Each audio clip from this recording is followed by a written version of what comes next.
आज की इस वीडियो में हम बताने जा रहे हैं जेम्स वेब टेलीस्कोप के द्वारा ब्रह्मांड की ली गई पहली कुछ तस्वीरों के बारे में, जो कि हाल ही में नासा ने अपनी वेबसाइट पर रिलीज की हैं। ये फोटोज इतनी लाजवाब हैं कि कुछ कहा नहीं जा सकता। इन फोटोज के द्वारा हमें यूनिवर्स के बारे में बहुत सी नई चीजों का पता चला है। इनमें से एक फोटो तो ऐसी है जो यूनिवर्स की शुरुआती दौर की सबसे पुरानी झलक दिखाती है। इस फोटो के माध्यम से हम 13 बिलियन ईयर्स पास्ट में देख सकते हैं। और दूसरे एक फोटोज में हमें एक ऐसे प्लैनेट के बारे में पता चलता है जहां पानी यानी H2O मौजूद है। तो वीडियो बहुत ही इंटरेस्टिंग होने वाली है, इसलिए अंत तक देखते रहें। तो चलिए शुरू करते हैं। क्या आपको पता है कि जेम्स वेब टेलीस्कोप को बनाने में तकरीबन $10 बिलियन का खर्चा आया था और 25 साल के अथक प्रयासों के बाद इसका निर्माण हुआ। और आज के समय जहां ये स्पेस में स्थित है, वहां का तापमान -266.75 डिग्री सेल्सियस है।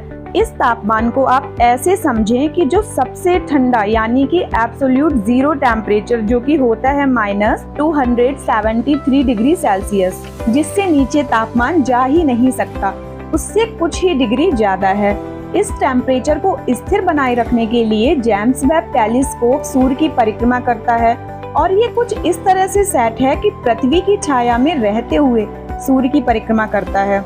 और इस टेलीस्कोप की फोकल लेंथ 131.4 मीटर्स की है। आप इसे कुछ इस तरह से समझिए कि जो आम DSLR कैमरास होते हैं उनकी फोकल लेंथ से लगभग 2500 गुना ज्यादा। चलिए, ये जेम्स वेब टेलीस्कोप की टेक्निकल चीजें हैं जिनके बारे में विस्तार से किसी और वीडियो में बात करेंगे। अभी बात करते हैं जेम्स वेब टेलीस्कोप के द्वारा ली गई फोटोज के बारे में। इस टेलीस्कोप में 2 इंफ्रारेड कैमरा लगे हुए हैं। पहला है नियर इंफ्रारेड कैमरा यानी नीरकैम, जो कि छोटी इंफ्रारेड वेवलेंथ को कैप्चर करता है, और दूसरा है मिड इंफ्रारेड कैमरा जिसे मिरीकैम कहा जाता है। ये थोड़ी बड़ी इंफ्रारेड वेवलेंथ को कैप्चर करता है। अब हम आपको इसका पहला फोटो दिखा रहे हैं, जो कि एक बार नीरकैम से लिया गया है और दूसरी बार मिरीकैम से लिया गया है। इन दोनों ही फोटोज में हम एक तारे की मृत्यु होते देख रहे हैं। जैसा कि आप इस फोटो में देख पा रहे हैं कि इस फोटो में 2 स्टार्स हैं जो एक दूसरे की परिक्रमा कर रहे हैं, और जो ज्यादा चमकीला तारा है वो अपनी लाइफ के शुरुआती दौर में है, और जो कम चमकीला है वो मरने जा रहा है। मरता हुआ ये तारा पिछले कई हजार वर्षों से अपने आसपास गैसों और धूल मिट्टी को बादलों को रिलीज कर रहा है, और ये जो गैस और डस्ट से क्लाउड बन रहा है इसे प्लैनेटरी नेबुला कहते हैं। नीरकैम की फोटो में क्लाउड ज्यादा दिख रहा है, वहीं मिरीकैम से ली गई फोटो में स्टार ज्यादा अच्छे से नजर आ रहे हैं। तारों की भी एक लाइफ साइकिल होती है। तारे भी जन्म लेते हैं, वक्त के साथ बड़े होते हैं और अंत में उनकी मृत्यु हो जाती है। हमारा सूरज भी एक तारा है और आज से लगभग 5 बिलियन ईयर्स के बाद अपने सूरज की भी ऐसे ही मृत्यु हो जाएगी। अब बात करते हैं नासा के द्वारा रिलीज की गई और फोटोज के बारे में। अब आप जिस फोटो को देख पा रहे हैं ये जेम्स वेब टेलीस्कोप के द्वारा ली गई पहली फोटो है, और ये फोटो हमें 13 बिलियन ईयर्स पहले की झलक दिखा रही है।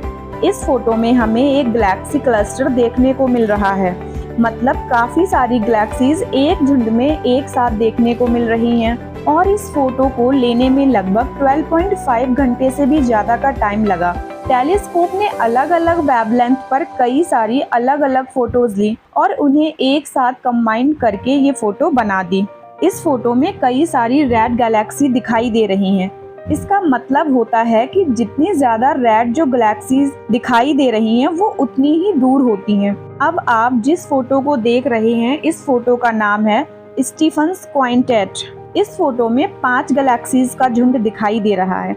इस फोटो में जो सबसे लेफ्ट में गैलेक्सी दिखाई दे रही है वो हमसे लगभग 40 मिलियन लाइट ईयर्स दूर है, और बाकी जो 4 गैलेक्सीज हैं वो 290 मिलियन लाइट ईयर्स दूर हैं। और अब आप जो फोटो देख रहे हैं उसमें एक तारे का जन्म होते दिख रहा है। पहले की फोटो में हमने तारे की मृत्यु देखी, इसमें तारे का जन्म दिख रहा है। इस फोटो में भी हमें डस्ट और गैस से बना नेबुला दिखाई दे रहा है, और इस नेबुला का नाम है करीना नेबुला। अब इसमें जो आप रेड डॉट्स देख रहे हैं वो शुरुआती दौर के तारे हैं। अब हम जो फोटो आपको दिखा रहे हैं उसमें साइंटिस्ट को सबसे ज्यादा इंटरेस्ट है, क्योंकि ये फोटो एक स्पेक्ट्रोग्राफिक डेटा है। एक प्लैनेट WASP 96b का ये प्लैनेट एक एक्सोप्लैनेट है जो हमसे 1150 लाइट ईयर्स दूर है।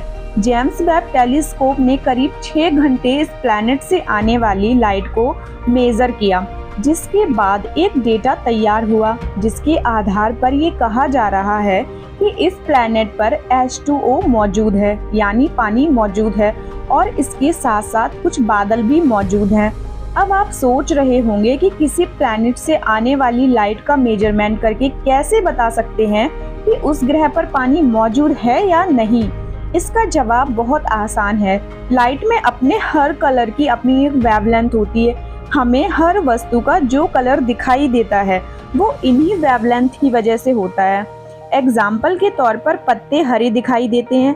इसका कारण है कि पत्तों में क्लोरोफिल होता है और क्लोरोफिल रेड और ब्लू कलर की वेवलेंथ को तो एब्जॉर्ब कर लेता है और ग्रीन कलर की वेवलेंथ को एब्जॉर्ब नहीं कर पाता, जिससे हमें पत्ते ग्रीन दिखाई देते हैं। इसी प्रकार से पानी हमें ब्लू दिखाई देता है, क्योंकि पानी रेड, ग्रीन और बाकी कलर्स की वेवलेंथ को एब्जॉर्ब कर लेता है, परंतु ब्लू कलर्स की वेवलेंथ को एब्जॉर्ब नहीं कर पाता।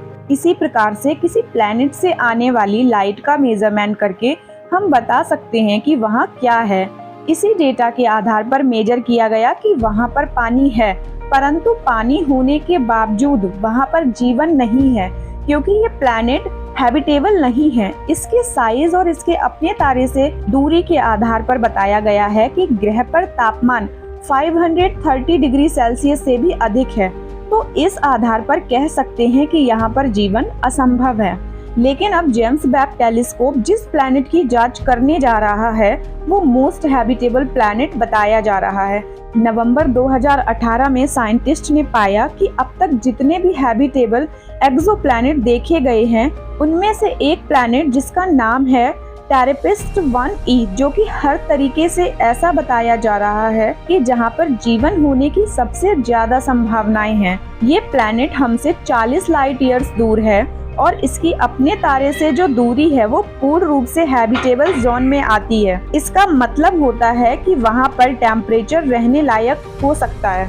इसका आकार काफी हद तक पृथ्वी के बराबर ही है और द्रव्यमान 77% पृथ्वी के समान है, और इसकी सतह पर जो गुरुत्वाकर्षण बल यानी ग्रेविटी पृथ्वी की ग्रेविटी से 93% समान है। और ऐसा भी बताया गया है कि इस ग्रह पर पहाड़ भी मौजूद हैं और इस ग्रह का तापमान इतना है कि पानी लिक्विड फॉर्म में रह सकता है।